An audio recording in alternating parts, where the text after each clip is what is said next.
Hey, English learners! Welcome back to English Dose, your daily boost of real English.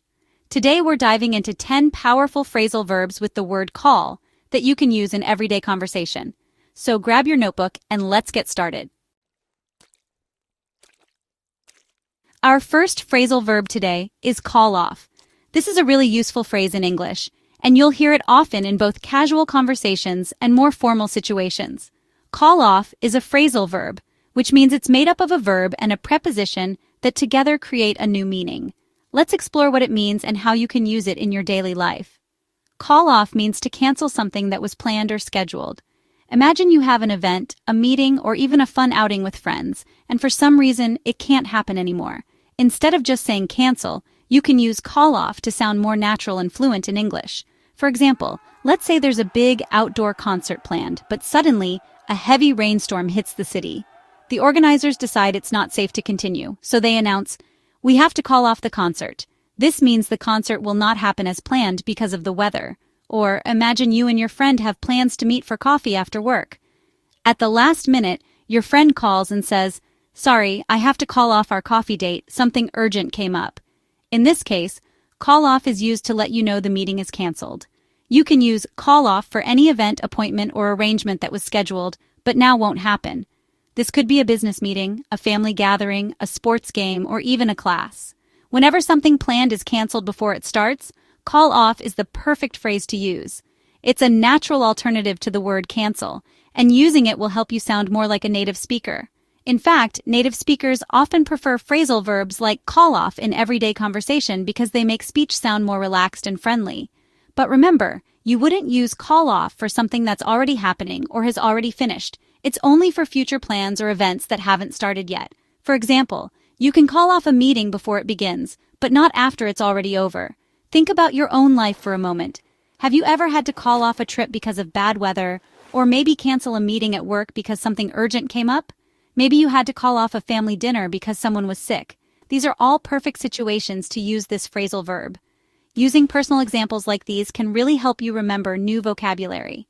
Try to think of a time when you had to call off something important and write it down in your notebook. Sharing your story with classmates or friends can also make the words stick in your memory. To sum up, call off means to cancel something that was planned. It's a simple phrase, but very powerful and useful in many situations. Remember, using phrasal verbs like this will make your English sound more natural and confident. So next time you need to cancel plans, try using call off. It's a great way to expand your vocabulary and sound more like a native English speaker.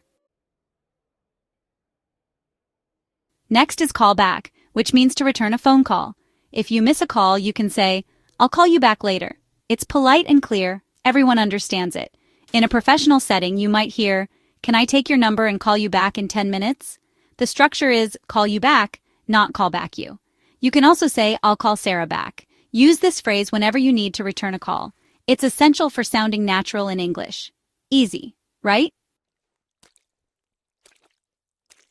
The phrase call out is a common English phrasal verb, and it actually has two main meanings that are both important to understand. This expression is used in a variety of situations, and knowing how to use it can help you communicate more clearly and confidently in English. The first meaning of call out is to criticize someone, especially in a public setting, for something they have done wrong or for inappropriate behavior. When you call someone out, you are not just quietly mentioning their mistake. You are making it clear to others as well. For example, imagine you're in a business meeting and someone is being disrespectful or interrupting others. You might say, "I had to call him out for being rude during the meeting." In this case, you are openly addressing the problem so that everyone is aware of it. Calling someone out is about holding them accountable for their actions, especially when those actions affect others. It can take courage to call someone out, but it's often necessary to maintain fairness and respect in a group. The second meaning of call out is much more literal. It means to shout or say something loudly, usually to get someone's attention. This can happen in all sorts of everyday situations, from busy streets to crowded rooms. For instance, if you see your friend Maria across a busy plaza, you might call out, "Hey Maria," to try to get her attention. Sometimes, even when you call out, the person might not hear you because of the noise around. In a classroom, a teacher might remind students, "Don't call out the answer, raise your hand." Here, call out means to speak out of turn or shout an answer without being asked.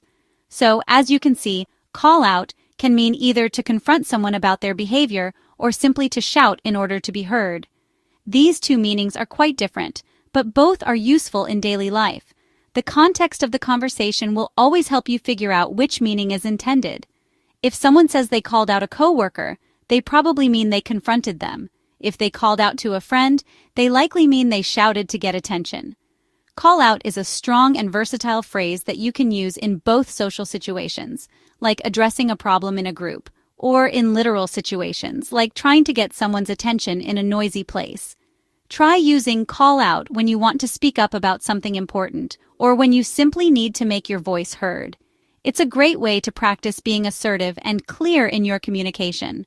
Remember, call out has two powerful meanings, one for confronting and one for getting attention.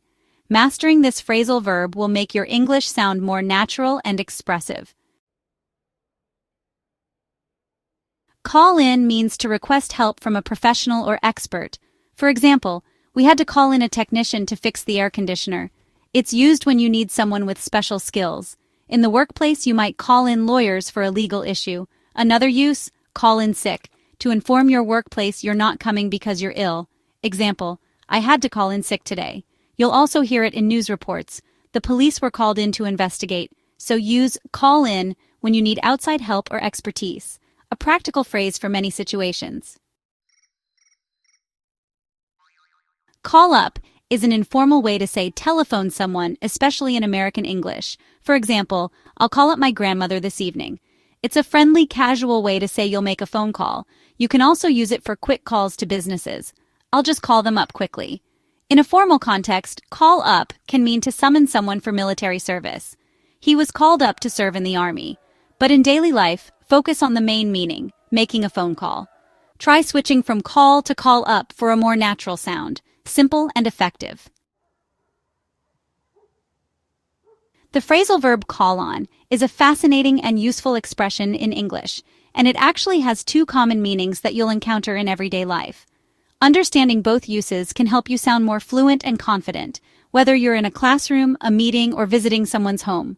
The first meaning of call on is to ask someone to speak or answer a question, especially in a formal or organized setting. For example, in a classroom, a teacher might look around and say, "I'd like to call on Sarah to answer the next question." This means the teacher is choosing Sarah to participate, giving her the opportunity to share her thoughts or knowledge with the group. This use isn't limited to schools. In business meetings or professional settings, you might hear someone say, "Now, I'd like to call on my colleague, Mr. Lee, to present his findings." Here, call on is a polite and formal way to invite someone to speak, making the transition smooth and respectful. It's a great phrase to use when you want to show professionalism and courtesy. The second meaning of call on is to visit someone, often in a formal or respectful way. For instance, you might hear, "The ambassador will call on the president tomorrow," which means the ambassador is going to visit the president, usually for an official purpose. This use of call on often appears in news reports or formal invitations. But it's not just for officials or dignitaries. You can also use call on in everyday life when you visit friends or family, especially if you want to sound a bit more polite or traditional. For example, "I thought I would call on my aunt this afternoon to see how she's doing." It's a warm, considerate way to describe paying someone a visit. In both meanings, the idea of selecting someone is central, whether you're choosing a person to speak in a group or deciding to visit someone at their home or office. The phrase adds a sense of intention and respect to your actions, making your English sound more thoughtful and precise. Using call on can elevate your language, especially in situations where you want to be formal, polite, or show respect. It's a small phrase, but it carries a lot of weight in both professional and personal interactions. Whether you're leading a meeting or visiting a neighbor, call on helps you communicate with clarity and courtesy. Try using call on in group settings, like classrooms, meetings, or even family gatherings. It's especially useful when you want to involve someone in a discussion or make your visit sound more intentional and polite. The more you practice, the more natural it will feel. So remember, call on is a versatile phrase with two main uses: to ask someone to speak and to visit someone. Add it to your vocabulary, and you'll find it opens up new ways to express yourself in English. Try it out in your next conversation. Call for means a situation requires or demands something. For example, this situation calls for quick action, or the protesters were calling for the minister's resignation. It connects the situation to its necessary response. You might also say, a wedding anniversary calls for champagne. It's a bit formal, so use it for significant needs, not everyday things. Don't say, being hungry calls for a sandwich. Just say, I'm hungry. Use call for when something truly demands a response, a strong, formal phrasal verb. Call over means to ask someone to come to where you are, usually by shouting or gesturing. For example, she called me over to help with the decorations. Or you can call over a waiter in a restaurant. The structure is call someone over. It's about closing physical distance in the same space. Use it for face-to-face interactions, not phone calls.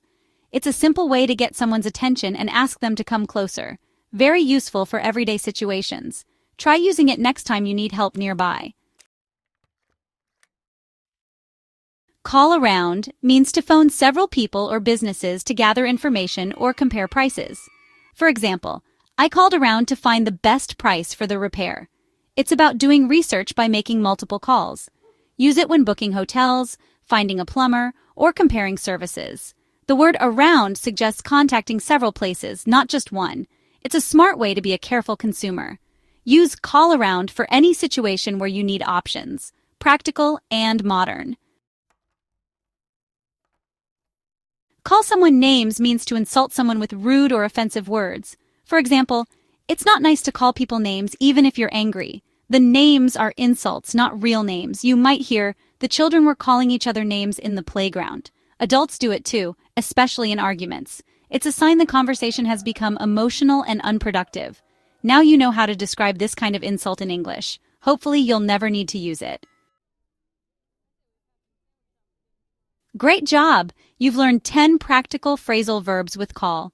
Now try making your own sentences with them in the comments below. Which one was new for you? Let us know. Practicing is the best way to remember. I'll be reading your comments and giving feedback. If you found this lesson helpful, like, subscribe, and share with a friend. See you next time on English Dose, your daily English booster.